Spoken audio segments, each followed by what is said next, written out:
Hi friends, हम लोगों ने पहले वीडियो जो है उसमें कुछ लॉस देखे थे।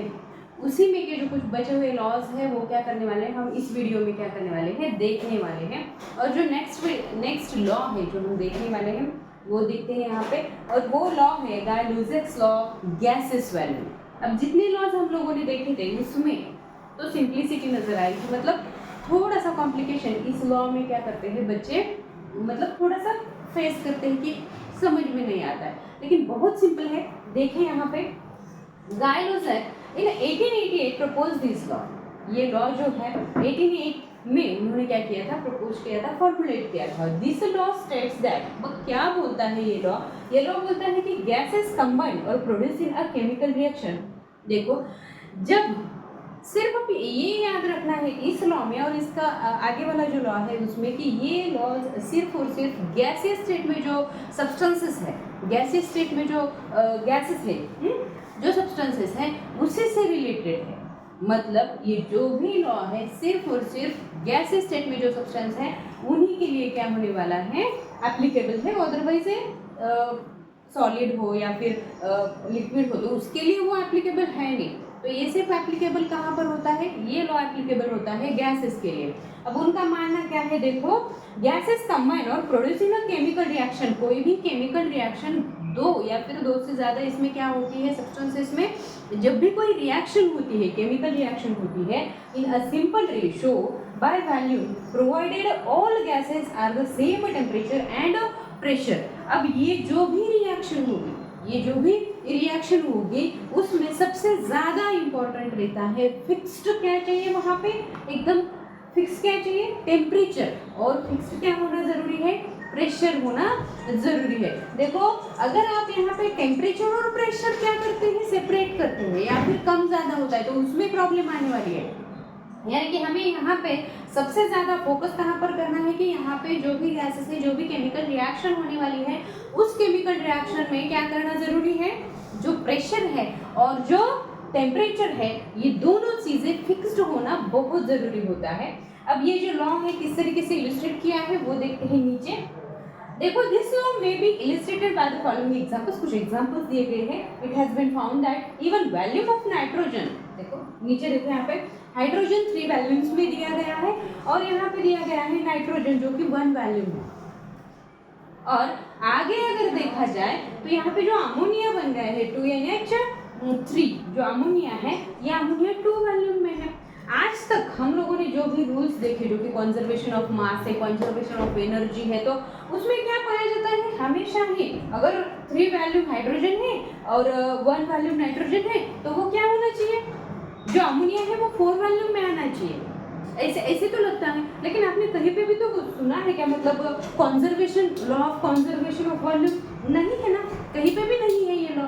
यानी कि अगर आप कंजर्वेशन ऑफ मास और कंजर्वेशन ऑफ एनर्जी इस तरीके से सोचेंगे तो ये आपको कॉम्प्लिकेटेड लगेगा, लेकिन कंजर्वेशन ऑफ वैल्यू इस तरीके का कोई भी लॉ आज तक नहीं बना है। यानी कि जरूरी नहीं कि हर टाइम हर लॉ में क्या हो जाए, कंजर्वेशन ऑफ एनर्जी और मास की तरह उसका भी कॉम्बिनेशन सेम आ जाए, ऐसे तो है नहीं। तो यहाँ पे डरने की कोई बात ही नहीं है। यहाँ पे 3 वॉल्यूम क्या है, हाइड्रोजन है, नाइट्रोजन 1 वॉल्यूम है, लेकिन जो भी प्रोडक्ट यहाँ पे बन रहा है वो प्रोडक्ट 2 वॉल्यूम का बन रहा है, कोई प्रॉब्लम है ही नहीं इसमें। इसमें जो वॉल्यूम है वो एनर्जी और मास की तरह नहीं होता है। वही लॉ, ये एक ही लॉ थोड़ा सा सेपरेटली क्या किया जाता है, स्टडी किया जाता है, और ये सिर्फ और सिर्फ किसके लिए होता है, गैसेस स्टेट में जो सब्सटेंसेस है उनके लिए ही ये लॉ क्या किया जाता है, सेट किया जाता है। अब देखो इनका जो रेशो आ रहा है, देखो पहले तो हम लोगों ने क्या लिया, नाइट्रोजन लिया जिसका रेशो हम क्या 1 पकड़ते हैं, 1 वॉल्यूम है। उसके बाद हमने क्या लिया, यहाँ पे हाइड्रोजन गैस है, हाइड्रोजन कितने वॉल्यूम में है, 3 वॉल्यूम में है, तो 1:3। लेकिन जो बनने वाला प्रोडक्ट है वो प्रोडक्ट क्या है, 2 वॉल्यूम आया है, राइट। तो इसका जो प्रोपोर्शन, इसका जो रेशो है वो क्या आने वाला है, जो नाइट्रोजन है 1, देन हाइड्रोजन है 3, and then volume of ammonia that is 2। That means the ratio is 1:3:2। इस तरीके का रेशो क्या होता है, देखने को मिलता है। एग्जैक्टली अगर देखा जाए, इनफैक्ट क्या हुआ था ना कि ये जो गाय-लुसाक जो है उन्होंने क्या किया था, साइंटिस्ट ने डिस्कवरी, किसकी डिस्कवरी की थी कि ये जो रेशो है, ऊपर जो हम लोगों ने रेशो देखा वो रेशो किस में है, होल नंबर्स में है, आप ऑब्जर्व करें 1:3:2, मतलब तीनों जो भी नंबर्स हैं ये रेशो आपको किस में दिख रहा है, होल नंबर्स में पाया गया है। लेकिन इनफैक्ट अगर देखा जाए तो ये जो गाय लुसेफ है, इन्होंने जो इन्वेंशन किया था, जो भी डिस्कवरी की थी, इस डिस्कवरी में उन्होंने क्या किया था, discovery of integer ratio in a volume relationship in the law of definite proportion. एक डेफिनेट प्रोपोर्शन में उन्होंने जो लॉ स्टेट किया था, वो लॉ क्या था एग्जैक्टली, इसमें इंटीजर्स पाए गए थे। इंटीजर्स मतलब क्या, नेगेटिव और पॉजिटिव दोनों नंबर्स यहाँ पे पाए जाते हैं। तो इस तरीके का लॉ उन्होंने स्टेट किया था। अब यहाँ पे अगर आप ऊपर देखते हैं तो वो क्या है, होल नंबर्स आए गए हैं। सिंपल होल नंबर्स में ये रेशियो आएगा, जो भी केमिकल रिएक्शन इसमें होगी, जो भी गैसेस स्टेट में सब्सटेंसेस है, जो भी गैसेस स्टेट में सब्सटेंसेस है। अभी अगर आप लोग नीचे देखोगे तो मैंने क्या बोला कि नेगेटिव और पॉजिटिव, दैट मीन्स इंटीजर्स से रिलेटेड वॉल्यूम जो है, उस तरीके का एक लॉ जो है वो गाय लुसेफ इन्होंने क्या किया था, स्टेट किया था। अब यही लॉ, यही थ्योरी जो है, देखो this law was explain properly by the work of Avogadro. जो एवोगैड्रो है, इन्होंने 1811 में यही लॉ क्या किया, थोड़ा सा प्रॉपरली वॉल्यूम से रिलेटेड थोड़ा सा और प्रॉपरली उसमें इन्वेंशन करके, अच्छे से डिस्कवरी करके क्या किया था, प्रॉपरली एक्सप्लेन करने की क्या की थी उन्होंने कोशिश की थी। अब देखो सेकंड जो नेक्स्ट लॉ है वो क्या है, एवोगैड्रो का ही लॉ है। जो नेक्स्ट है वो एवोगैड्रो का लॉ है, जो भी रिलेटेड टू वॉल्यूम है, एक्चुअली रिलेटेड टू वॉल्यूम है। अब एवोगैड्रो क्या बोलते हैं, देखते हैं क्या बोलते हैं Avogadro. Avogadro argued that since the smallest particle of gases that has independent existence is a molecule।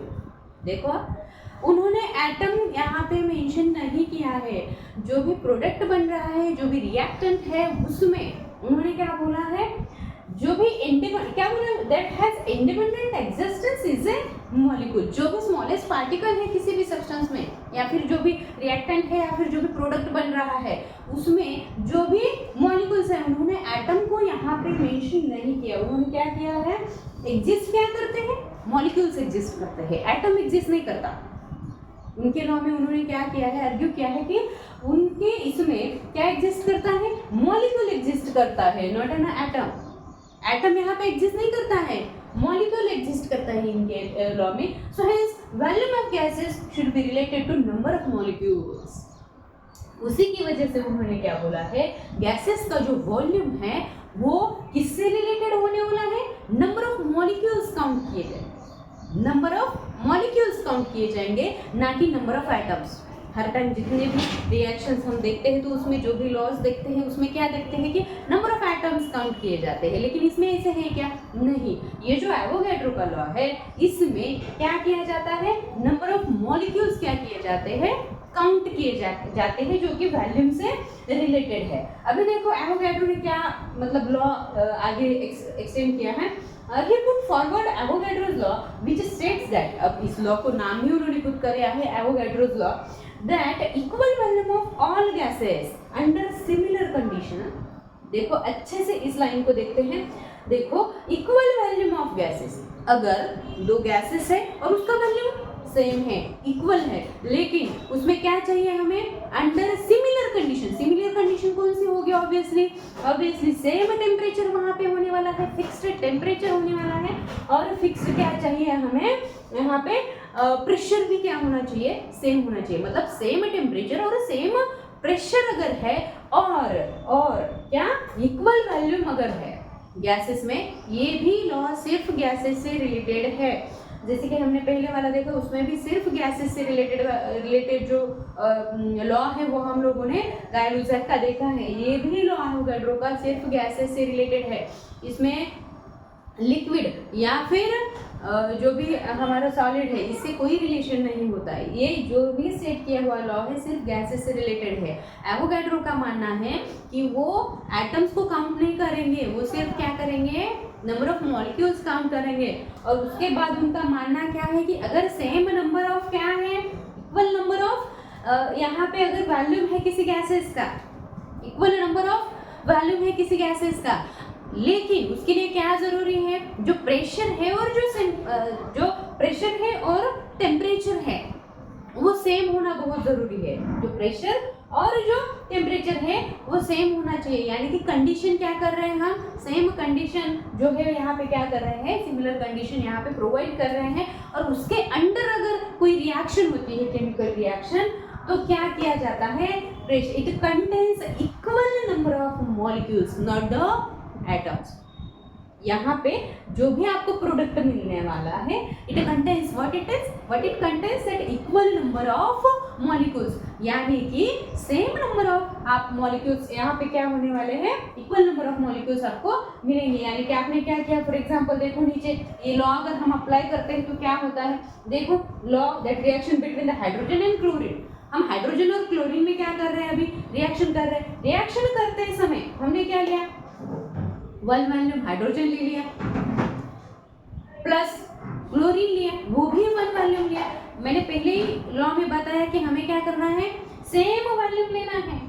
Gases set में जो भी सब्सटेंसेस है एलिमेंट्स है, उनको क्या करना है, सेम वॉल्यूम लेना है। फॉर एग्जांपल हमने लिया हाइड्रोजन 1 वॉल्यूम, दूसरा लिया क्लोरीन भी कितने में लिया, 1 वॉल्यूम में लिया।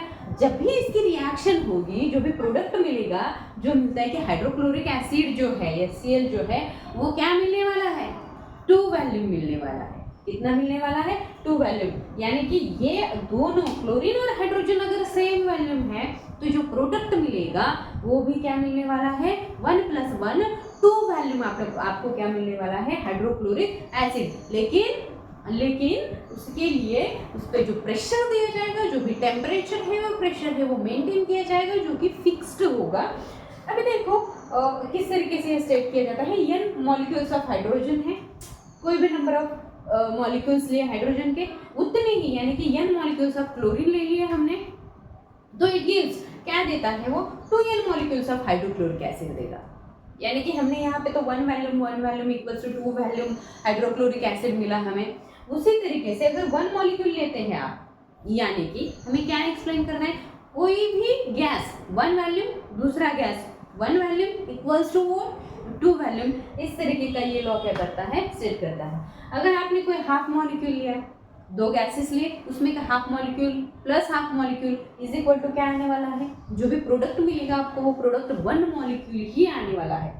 अब देखो it means that 1 molecule of hydrochloric acid gas contains half molecule of hydrogen and half molecule of chlorine।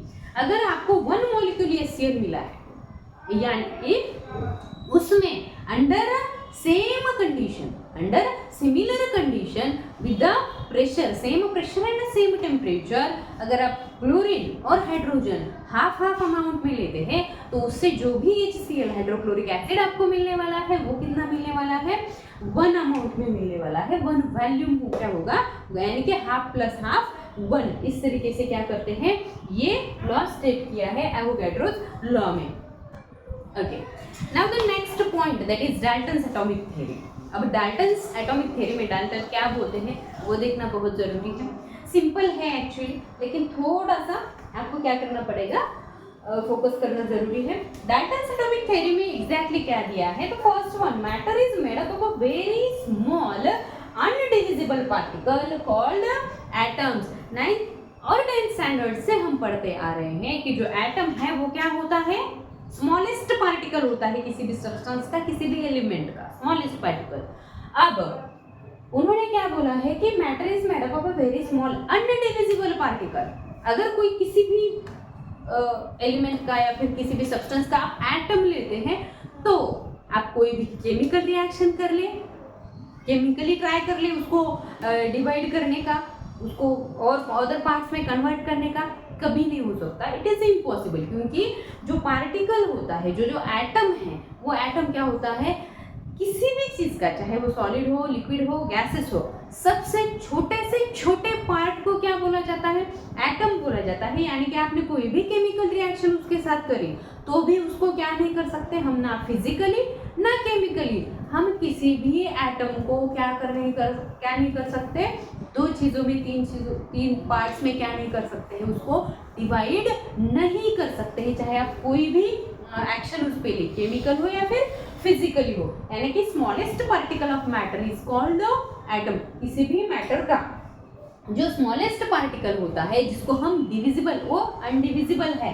यानी कि वो डिविजिबल है नहीं, उससे और पार्ट होंगे नहीं, उससे छोटा पार्ट हो नहीं सकता, उसे क्या बोला जाता है, उस पार्टिकल को एटम बोला जाता है। ये डाल्टन्स एटॉमिक थ्योरी में क्या किया गया है, मेंशन किया गया है। अभी सेकंड पॉइंट देखते हैं, उनका मानना क्या है। All the atoms of A given element is identical in all respect. देखो फॉर एग्जांपल आपने हाइड्रोजन ले लिया, अब हाइड्रोजन का एक एटम लिया आपने, फिर दूसरा निकाल लिया, फिर तीसरा निकाल लिया, फिर चौथा निकाल लिया। अब जितने भी एटम आप सिर्फ हाइड्रोजन के देखते हैं तो वो अलग ही होने वाले हैं ना। ऐसे तो नहीं है कि हाइड्रोजन का पहला एटम लिया और वो अलग दिखता है और जो सेकेंड एटम है आपने हाइड्रोजन का ही दूसरा एटम लिया वो अलग है, ऐसे तो नहीं होगा। यानी कि वो क्या होते हैं, अलग होते हैं, मतलब सेम होते हैं। एक ही मैटर के अगर आप एटम्स कलेक्ट करते हैं बहुत सारे तो वो क्या होने वाले हैं, सेम ही देखने वाले हैं। जैसे कि मास है, उसका शेप है, साइज है, चाहे वो फिजिकली हो या केमिकल, चाहे वो फिजिकली हो या केमिकली, उसका मास अगर आप पहले एटम का लेंगे उतना ही मास आपको सेकेंड एटम का मिलने वाला है। अगर पहला एटम है उसका शेप जिस तरीके का है उसी तरीके का शेप दूसरे एटम का मिलने वाला है। कोई भी एग्जांपल आप ले सकते हैं। उसके बाद उसकी साइज जो है, अगर आप पहला एटम लेते हैं और दूसरा एटम लेते हैं तो उनकी साइज भी सेम रहती है। यानी कि अगर कोई एक ही मैटर है, एक ही सब्सटेंस है, उसके मास हो, शेप हो, साइज हो, एटम की जो शेप, साइज और मास है वो क्या रहने वाली है, सेम रहने वाली है। उसमें कोई चेंजेस नहीं आ सकते। क्यों नहीं आ सकते? क्योंकि एक ही मैटर का, एक ही सब्सटेंस का वो क्या है, छोटे छोटे जो स्मॉलेस्ट पार्टिकल है जिसे हम एटम बोलते हैं, वो जो एटम्स है वो क्या होते हैं, अलाइक होते हैं, सेम होते हैं। उसके बाद है atoms can not be created और nor destroyed any chemical process. अब अभी मैंने बोला आपको कि जो एटम है वो स्मॉलेस्ट पार्टिकल है, चाहे आप क्या करें, उस पर कोई भी केमिकल रिएक्शन करें या फिजिकली आप कुछ ट्राई करें, बिल्कुल नहीं। वो जो एटम है वो एटम क्या नहीं होता है, डिविजिबल नहीं होता है, ना ही वो डिस्ट्रॉय किया जा सकता है, ना ही वो तैयार किया जा सकता है। एटम जो है वो क्रिएटेड भी नहीं है, आप बना भी नहीं सकते उसको और उसको डिस्ट्रॉय भी नहीं कर सकते। जैसे कि एनर्जी होती है, सिर्फ कन्वर्ट कर सकते हैं हम उसको। उसी तरीके से ये थोड़ा सा रिलेटेड टू एटम है, ना ही हम उसको क्रिएट कर सकते हैं, ना ही हम उसको डिस्ट्रॉय कर सकते हैं। अब देखो atoms of different elements are different in nature. अब आपने कोई हाइड्रोजन का एटम लिया, फिर नाइट्रोजन का एटम लिया, फिर ऑक्सीजन का एक एटम लिया, वो दिखने में भी अलग होंगे, उनका नेचर भी अलग होगा। जैसे कि मैंने पहले बोला कि हाइड्रोजन के जितने भी एटम्स हैं वो पूरे एटम क्या होंगे, सेम ही होते हैं ऑब्वियसली। लेकिन अगर आप एक एटम हाइड्रोजन का लेते हैं, एक ऑक्सीजन का लेते हैं और एक कार्बन का लेते हैं और कोई और लेते हैं, तो इनमें क्या होने वाला है, उनके नेचर में भी डिफरेंशिएशंस आएंगे, वो अलग दिखेंगे, उनका नेचर भी अलग होगा, दिखेंगे भी अलग, उसका मास अलग होगा, उसकी साइज अलग होगी। और इसी तरीके से different type of substances, different type of matters अगर आप लेते हैं तो उनके एटम्स भी नेचर में क्या होते हैं, लेते हैं। अगर आप सेम ही लेते हैं तो उसमें क्या होने वाला है, मतलब एक ही एलिमेंट लेते हैं तो उसके जो एटम्स हैं वो क्या रहने वाले हैं, सेम रहने वाले हैं। इस तरीके से हम क्या कर सकते हैं, डाल्टन्स एटॉमिक थ्योरी जो है वो एक्सप्लेन कर सकते हैं। अभी मुझे लगता है कि जितने भी लॉज और थ्योरीज मैंने आप लोगों को बताए हैं ऑब्वियसली सबको समझ आ ही गए होंगे। सो प्लीज़ शेयर, सब्सक्राइब करें, शेयर करें और लाइक करें। Thank you.